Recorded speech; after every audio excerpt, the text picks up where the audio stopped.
వారం రోజుల నుంచి తనపై తప్పుడు ప్రచారం జరుగుతుందని ఫైర్ అయ్యారు చెన్నూరు కాంగ్రెస్ ఎమ్మెల్యే వివేక్ వెంకటస్వామి. తెలంగాణ ఉద్యమం ప్రజల సమస్యలు చూపేందుకు V6 ఛానల్ పెట్టామన్నారు. అప్పటి సీఎం కిరణ్ కుమార్ రెడ్డి ఎంత ఇబ్బంది పెట్టినా లొంగకుండా తెలంగాణ కల్చర్ను V6 ఛానల్ చూపించిందన్నారు. కాళేశ్వరం మిషన్ భగీరథలో జరిగిన అక్రమాలు లోపాలను V6 వెలుగు పేపర్లు బయట పెట్టాయని చెప్పారు.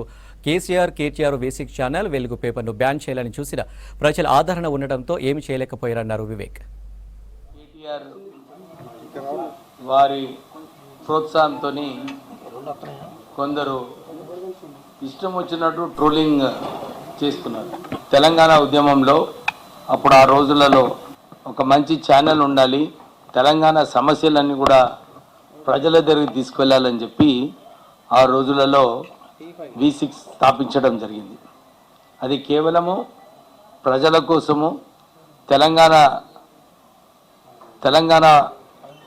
ప్రజల సమస్యలు, తెలంగాణ ఉద్యమం ఎట్ట నడుస్తుందని చెప్పి ఆ రోజులలో తెలంగాణ సంబంధించిన ఛానళ్ళు సరిగా లేవని చెప్పి V6 స్థాపించడం జరిగింది.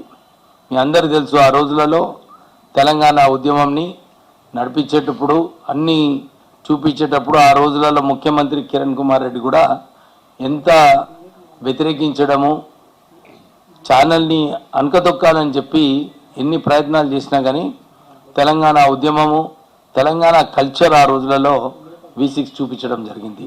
తర్వాత V6 తర్వాత వెలుగు పేపర్ తీసుకొచ్చిన తర్వాత కేసీఆర్ గారికి కొంచెం ఇబ్బంది కలిగింది. మీడియా హౌస్లో ఇంకొక వ్యక్తి ఉన్నాడు, కేవలం నేను నా కుటుంబ సభ్యులే ఈ మీడియా బిజినెస్లో ఉండాలని చెప్పి ఆ రోజులలో నాకు టికెట్ ఇవ్వకుండా 2019లో నాకు పక్క పెట్టడం జరిగింది. కానీ ప్రజల సమస్యలు, ప్రజల కోసము ఏదైతే అవసరాలు ఉన్నాయో అవే చూపించుకుంటా V6 ఎప్పుడు కూడా ముందుండే. ఆ రోజు